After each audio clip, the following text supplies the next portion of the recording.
ಶಿಲ್ಪಕಲೆಗಳ ದೇವಾಲಯ ಶಿಲಾಬಾಲಕಿಯರ ನಗರಿ ಬೇಲೂರಿಗೆ ನಿಮ್ಮೆಲ್ಲರಿಗೂ ಸ್ವಾಗತ. Hey guys, welcome back to Kavi Chetan blogs. ನಾನು ಕವಿ.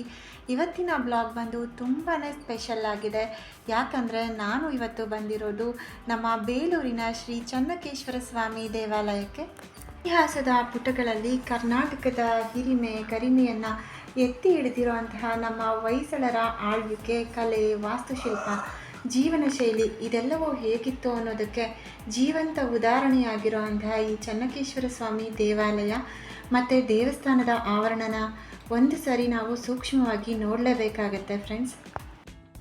ಬೇಲೂರು ಇರೋದು ಹಾಸನ ಡಿಸ್ಟಿಕ್ಕಲ್ಲಿ. ಹಾಸನಿಂದ 37 to 40 ಕಿಲೋಮೀಟರ್ಸ್ ಆಗುತ್ತೆ.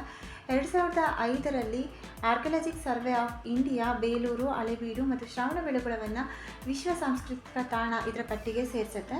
ಹೊಯ್ಸಳರ ಮೂಲನ ನಾವು ನೋಡ್ತಾ ಹೋದರೆ, ಹೊಯ್ಸಳರ ಮೂಲ ಅರಸ ಏನಿದ್ದಾನೆ ಸಳ ರಾಜನು ತನ್ನ ಬಾಲ್ಯದಲ್ಲಿ ಗುರುಕುಲದಲ್ಲಿ ಅಭ್ಯಾಸ ಮಾಡಬೇಕಾದ್ರೆ ಅಲ್ಲಿ ಹುಲಿಯೊಂದು ಆಕ್ರಮಣ ಮಾಡುತ್ತೆ. ಈ ಹುಲಿನ ಓಡಿಸುವಂತ ಅವರ ಗುರುಗಳಾದ ಸುದತ್ತ ಮುನಿಗಳು ಹೇಳ್ತಾರೆ, ವೈ ಎಂದು ಹೇಳ್ತಾರೆ. ವೈ ಅನ್ನೋ ಅರ್ಥ ಹೊಡೆದು ಓಡಿಸೋ ಅನ್ನೋ ಸೂಚನೆ ಕೊಡುತ್ತೆ. ಹಾಗಾಗಿ ಹುಲಿಯನ್ನು ಕೊಂದ ಸಳ ವಂಶ ಆಗಿರೋದ್ರಿಂದ ಹೊಯ್ಸಳ ವಂಶ ಅನ್ನೋದು ಈ ವಂಶಕ್ಕೆ ಬಂದ ಹೆಸರು ಅನ್ನೋದು ಇತಿಹಾಸದಲ್ಲಿರೋ ಉಲ್ಲೇಖ. ಬೇಲೂರನ್ನು ಮೊದಲೆಲ್ಲ ವೇಲಾಪುರಿ ಅಂತ ಕರೆಯಲಾಗ್ತಿತ್ತು. ಹೊಯ್ಸಳರ ಅರಸ ವಿಷ್ಣುವರ್ಧನ ಅಥವಾ ಬಿಟ್ಟಿದೇವ 1117ರಲ್ಲಿ ಚೇಳರ ಮೇಲೆ ವಿಜಯ ಸಾಧನೆ ಮಾಡಿದ್ರ ಪ್ರತೀಕವಾಗಿ ಇಲ್ಲಿನ ವಿಜಯನಾರಾಯಣ ಸ್ವಾಮಿ ದೇವಾಲಯನ ನಿರ್ಮಾಣ ಮಾಡಲಾಗತ್ತೆ. ಈ ದೇವಸ್ಥಾನ ಸುಮಾರು 103 ವರ್ಷಗಳ ಕಾಲ ನಿರ್ಮಾಣ ಹಂತನ ತಗೊಳುತ್ತೆ. ವಿಷ್ಣುವರ್ಧನನ ಮೊಮ್ಮಗನ ಕಾಲಕ್ಕೆ ಈ ದೇವಸ್ಥಾನ ಕಂಪ್ಲೀಟ್ ಆಗುತ್ತೆ. ವಿಜಯದ ಸಂಕೇತವಾಗಿ ಈ ದೇವಸ್ಥಾನನ ನಿರ್ಮಾಣ ಮಾಡಿದ್ರಿಂದ ವಿಜಯನಾರಾಯಣ ಸ್ವಾಮಿ ದೇವಸ್ಥಾನ ಅಂತ ಹೆಸರಿಡಲಾಗತ್ತೆ. ಬಟ್ ಇಲ್ಲಿನ ನಾರಾಯಣನ ವಿಗ್ರಹ ಅತ್ಯಂತ ಸುಂದರವಾಗಿರೋದ್ರಿಂದ ಇಲ್ಲಿನ ಸ್ಥಳೀಯರು ಚನ್ನಕೇಶವ ಅಂತ ಕರೆದಿ ಈ ದೇವಸ್ಥಾನ ಚನ್ನಕೇಶ್ವರನ ದೇವಸ್ಥಾನ ಆಯಿತು. ಚನ್ನ ಅಂತ ಅಂದರೆ ಸುಂದರವಾಗಿರುವಂಥದ್ದು, ಕೇಶವ ಅಂದರೆ ವಿಷ್ಣುವಿನ ಇನ್ನೊಂದು ರೂಪ ಆಗಿರುತ್ತೆ ಫ್ರೆಂಡ್ಸ್. ಈಗ ನಾವೇನು ನೋಡ್ತಾ ಇದ್ದೀವಿ ಇದೇ ವಿಶ್ವವಿಖ್ಯಾತವಾಗಿರುವಂತಹ ನಮ್ಮ ಬೇಲೂರಿನ ಶ್ರೀ ಚನ್ನಕೇಶ್ವರ ಸ್ವಾಮಿಯ ವಿಗ್ರಹ ಅಥವಾ ವಿಜಯನಾರಾಯಣ ಸ್ವಾಮಿಯ ವಿಗ್ರಹ ಫ್ರೆಂಡ್ಸ್.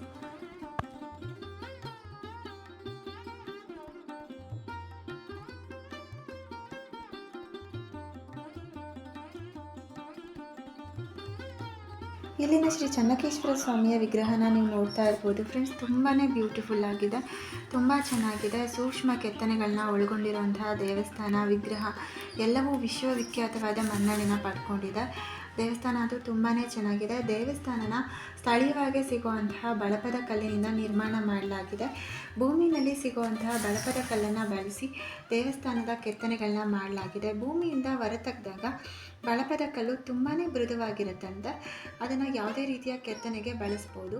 ಅದು ನಂತರ ಗಾಳಿಗೆ ಎಕ್ಸ್ಟೆಂಡ್ ಆಗ್ತಾ ಗಟ್ಟಿಯಾಗುತ್ತೆ ಅಥವಾ ಹಾರ್ಡಾಗುತ್ತೆ. ಹೀಗಾಗಿ ಈ ದೇವಸ್ಥಾನನ ಇಷ್ಟು ಬ್ಯೂಟಿಫುಲ್ ಆಗಿ ನಿರ್ಮಾಣ ಮಾಡಲಾಗಿದೆ ಅಂತ ಹೇಳ್ತಾರೆ. ಈ ದೇವಸ್ಥಾನದಲ್ಲಿ ರಂಗನಾಯಕಿ ಅಮ್ಮನವರ ದೇವಸ್ಥಾನ, ಸೌಮ್ಯನಾಯಕಿ ಅಮ್ಮನ ದೇವಸ್ಥಾನ, ಕಪ್ಪೆ ಚನ್ನಗಿರಾಯ ದೇವಸ್ಥಾನಗಳನ್ನ ಕೂಡ ನಾವು ಮುಖ್ಯವಾಗಿ ಕಾಣಬಹುದಾಗಿದೆ ಫ್ರೆಂಡ್ಸ್. ಇದರಲ್ಲಿನೇ ಒಂದು ಶಾಸನನ ಹಾಕಿದ್ದಾರೆ.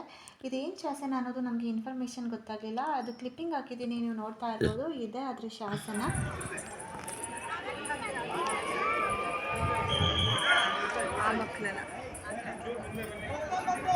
ನೋಡಿ ಫ್ರೆಂಡ್ಸ್, ಸ್ಕೂಲ್ ಮಕ್ಕಳೆಲ್ಲ ಬಂದಿದ್ದಾರೆ. School trip ಕರ್ಕೊಂಡ್ಬಂದಿದ್ದಾರೆ.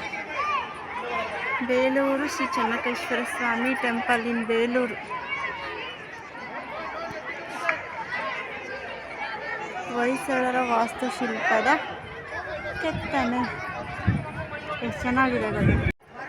ಆಗುತ್ತಿತ್ತ ಕಲೆಗಳ ಬೀಡು ಬೇಲೂರು,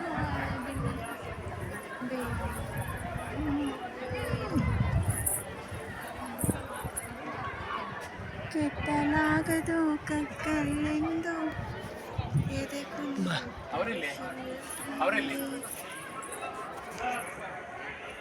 ಕೆತ್ತಲಾಗದು ಕಕ್ಕಲೆಂದು ಶಿಲ್ಪಿ ಆಗುತ್ತಿತ್ತ ಕಲೆಗಳ ಬೀಡು ಚನ್ನಕೇಶನ ನೆಲೆಬೀಡು ಬೇಲೂರು ಹಳೆಬೀಡು ಬೇಲೂರು ಹಳೆಬೀಡು ಎಷ್ಟು ಚೆನ್ನಾಗಿದೆ ಗೊತ್ತಾ ಇಲ್ಲಿನ ವಾಸ್ತುಶಿಲ್ಪನ ಇಲ್ಲಿನ ಗೈಡ್ಗಳು ನಮಗೆ 2 ಪಾರ್ಟ್ ಆಗಿ ಎಕ್ಸ್ಪ್ಲೈನ್ ಮಾಡ್ತಾರೆ, ಜೀವಾತ್ಮ ಮತ್ತು ಪರಮಾತ್ಮ ಅಂತ. ಜೀವಾತ್ಮದಲ್ಲಿ ಅಂದಿನ ಅಂದರೆ ಹೊಯ್ಸಳರ ಕಾಲದ ಜೀವನ ಶೈಲಿ, ಜನಜೀವನ, ಅವತ್ತಿನ ಜನರು ಹೇಗೆ ಜೀವನ ಮಾಡ್ತಾಯಿದ್ರು, ಮಹಿಳೆಯರು ಹೇಗಿದ್ದರು, ರಾಜರು ಹೇಗಿದ್ದರು, ರಾಣಿಯರು ಹೇಗಿದ್ದರು, ಅವತ್ತಿನ ಕಾಲದ ಬೇಟೆಯಾಡೋ ಪದ್ಧತಿ ಹೇಗಿತ್ತು, ಮಹಿಳೆಯರು ಕೂಡ ಬೇಟೆ ಆಡ್ತಿದ್ರು ಅನ್ನೋದನ್ನೆಲ್ಲ ನಮಗೆ ಇಲ್ಲಿ ಕೆತ್ತನೆಗಳ ಮೂಲಕ ತೋರಿಸಿದ್ದಾರೆ. ತುಂಬಾ ಚೆನ್ನಾಗಿದೆ ಫ್ರೆಂಡ್ಸ್. ಅಂದಿನ ಮಹಿಳೆಯರ ಲೈಫ್ ಸ್ಟೈಲ್, ಅವರ ಡ್ರೆಸ್ಸಿಂಗ್ ಸೆನ್ಸ್ ಮತ್ತು ಅವರ ಜ್ಯುವೆಲ್ರಿ ಸೆನ್ಸ್, ಅವ್ರು ಎಂತೆಂಥ ಒಡವೆ ಹಾಕೋತಾ ಇದ್ರು ಅನ್ನೋದನ್ನೆಲ್ಲ ಇಲ್ಲಿ ತುಂಬ ಚೆನ್ನಾಗಿ ಕೆತ್ತನೆಗಳ ಮೂಲಕ ನಮಗೆ ಎಕ್ಸ್ಪ್ರೆಸ್ ಮಾಡಿ ತೋರಿಸಿದ್ದಾರೆ. ತುಂಬಾ ಚೆನ್ನಾಗಿದೆ. ಅವತ್ತಿನ ಮಹಿಳೆಯರು ಎಷ್ಟೊಂದು ಮುಂದುವರೆದಂತಹ ಡ್ರೆಸ್ಸಿಂಗ್ ಸೆನ್ಸ್ನ ಹೊಂದಿದ್ರು ಅನ್ನೋದನ್ನು ಇಲ್ಲಿನ ಕೆತ್ತನೆಗಳ ಮೂಲಕ ನಾವು ನೋಡ್ಬೋದು. ಶಿಲಾಬಾಲಕಿಯರನ್ನ ನೋಡ್ತಾ ನಾವು ಅರ್ಥ ಮಾಡ್ಕೋಬಹುದು. ಸುಮಾರು 33 ಶಿಲಾಬಾಲಕಿಯರ ವಿಗ್ರಹಗಳನ್ನ ನೋಡ್ಬೋದು. ಪುರುಷ ವಿಗ್ರಹಗಳನ್ನ ಕೂಡ ನೋಡಬಹುದು. ನಾಟ್ಯ ಭಂಗಿನಲ್ಲಿರುವಂಥದ್ದು, ಅಲಂಕಾರ ಮಾಡ್ತಾ ಇರೋವಂಥದ್ದು, ಗಿಣಿ ಜೊತೆ ಮಾತಾಡ್ತಾ ಇರೋವಂಥದ್ದು, ಶುಕಭಾಷಿಣಿ ಅಂತ ಆ ಶಿಲಾಬಾಲಿಕೆಗೆ ಹೆಸರು ಇಲ್ಲಿ ಕರೀತಾರೆ. ತುಂಬ ತುಂಬ ತುಂಬ ಚೆನ್ನಾಗಿದೆ. ಒಂದಕ್ಕಿಂತ ಒಂದು ಡಿಫ್ರೆಂಟ್ ಆಗಿದೆ. ಒಂದು ಶಿಲಾಬಾಲಿಕೆಗೆ ಹಾಕ್ಕೊಂಡಿರೋಂತಹ ಒಡವೆ ಇನ್ನೊಂದು ಶಿಲಾಬಾಲಿಕೆ ಹಾಕ್ಕೊಂಡಿಲ್ಲ. ಇಲ್ಲಿ ತುಂಬ ಡಿಫ್ರೆಂಟ್ ಆಗಿದೆ. ಹಾಗಾಗಿ ಇಲ್ಲಿ ಹೇಳ್ತಾರೆ ಇಂಟರ್ನ್ಯಾಷನಲ್ ಜ್ಯುವೆಲ್ರಿ ಬಾಕ್ಸ್ ಅಂತಲೇ ಬೇಲೂರಿನ ಕಲೆ ವಾಸ್ತುಶಿಲ್ಪನ ಕರೀತಾರೆ ಫ್ರೆಂಡ್ಸ್. ಭರತನಾಟ್ಯದ ನೃತ್ಯ ಭಂಗಿಗಳನ್ನು ಕೂಡ ಇಲ್ಲಿ ಕೆತ್ತನೆ ಮಾಡಲಾಗಿದೆ. ಎಷ್ಟು ಡಿಫಿಕಲ್ಟ್ ಆಗಿರೋಂತಹ ಭರತನಾಟ್ಯದ ನೃತ್ಯ ಭಂಗಿಗಳನ್ನ ಇಲ್ಲಿ ಕೆತ್ತನೆ ಮೂಲಕ ತೋರಿಸಿದ್ದಾರೆ ಅಂತ ಅಂದರೆ ನಿಜಕ್ಕೂ ಆಶ್ಚರ್ಯ ಆಗುತ್ತೆ, ಅಷ್ಟೊಂದು ಚೆನ್ನಾಗಿದೆ. ಇನ್ನು ಪರಮಾತ್ಮ ಪಾಠನ ನಾವು ನೋಡ್ತಾ ಹೋದರೆ ದೇವರ ಕಥೆಗಳನ್ನ ಇಲ್ಲಿ ಪರಮಾತ್ಮ ಪಾಠಲ್ಲಿ ತೋರಿಸಿದ್ದಾರೆ. ರಾಮಾಯಣ, ಮಹಾಭಾರತ, ವಿಷ್ಣುವಿನ ದಶಾವತಾರಗಳು ಇದೆಲ್ಲದನ್ನು ಪರಮಾತ್ಮ ಪಾಠಲ್ಲಿ ನಮಗೆ ಎಕ್ಸ್ಪ್ಲೈನ್ ಮಾಡ್ತಾ ಹೋಗ್ತಾರೆ. ತುಂಬಾ ಚೆನ್ನಾಗಿದೆ.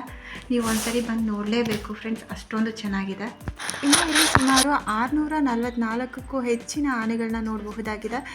ಒಂದಕ್ಕೊಂದು ತುಂಬಾ ಡಿಫ್ರೆಂಟ್ ಆಗಿದೆ. ಒಂದು ಆನೆ ಥರ ಇರೋ ಕೆತ್ತನೆಯಲ್ಲಿ ಇನ್ನೊಂದು ಆನೆಯಲ್ಲಿ ಆ ಕೆತ್ತನೆನ ಮಾಡಿಲ್ಲ. ಸುಮಾರು 620ಕ್ಕೂ ಹೆಚ್ಚಿನ ಮಹಿಳೆಯರ ಕೇಶವಿನ್ಯಾಸಗಳನ್ನ ಇಲ್ಲಿ ನೋಡಬಹುದಾಗಿದೆ. ಎಷ್ಟು ಸುಂದರವಾಗಿದೆ ಗೊತ್ತಾ ಫ್ರೆಂಡ್ಸ್. ನಮ್ಮ ರಾಜರ ಇತಿಹಾಸ, ವಾಸ್ತುಶಿಲ್ಪ, ಶ್ರೀಮಂತಿಕೆನ ಬಂದೇ ನೋಡಬೇಕು. ಫಾರಿನರ್ಸ್ ಎಲ್ಲ ಬಂದು ನೋಡ್ತಾ ಇದ್ದಾರೆ. ನಾವು ಇಂಡಿಯನ್ಸ್ ಆಗಿ ಬಂದಿದ್ದನ್ನೆಲ್ಲ ನೋಡಿ ತುಂಬ ಖುಷಿ ಪಡಬೇಕು, ಹೆಮ್ಮೆ ಪಡಬೇಕಾಗಿರೋಂಥ ವಿಷಯ. ಎಷ್ಟು ಚೆನ್ನಾಗಿದೆ, ಪ್ರೌಡ್ ಫೀಲ್ ಆಗುತ್ತೆ. ಸೊ ಇವತ್ತು ಹಾಗೆ ಸುಮ್ಮನೆ ಅಂತ ಬಂದಿದ್ದು, ಹೊರನಾಡುವಿಂದ ಟೈಮ್ ಇದೆ ಅಂತ. ನಿಮಗೆ ಇಂಟ್ರೆಸ್ಟ್ ಇದ್ದರೆ ಕಮೆಂಟ್ ಸೆಕ್ಷನಲ್ಲಿ ತಿಳಿಸಿ. ಮುಂದೆ ಒಂದಿನ ಬಂದು ಡೀಟೇಲಾಗಿ ಬೇಲೂರು ಹಳೆಬೀಡು ಬ್ಲಾಗ್ ಮಾಡ್ತೀನಿ. ಇಷ್ಟ ಇದ್ದವರು ಕಮೆಂಟ್ ಸೆಕ್ಷನಲ್ಲಿ ಮೆನ್ಷನ್ ಮಾಡಿ, ಹೌದು ಮಾಡಬೇಕು, ಈ ಬ್ಲಾಗ್ ಬೇಕು ಅಂತ.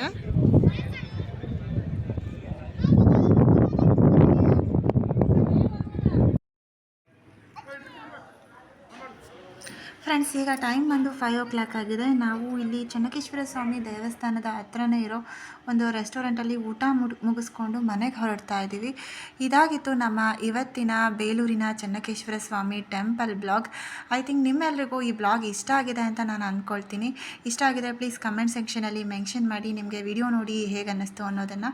ನಾನು ಮತ್ತೆ ಮುಂದಿನ ವಿಡಿಯೋದಲ್ಲಿ ನಿಮ್ಮನ್ನ ಭೇಟಿ ಆಗ್ತೀನಿ. ಅಲ್ಲಿವರೆಗೂ ನಮಸ್ಕಾರ. Love you all. Take care.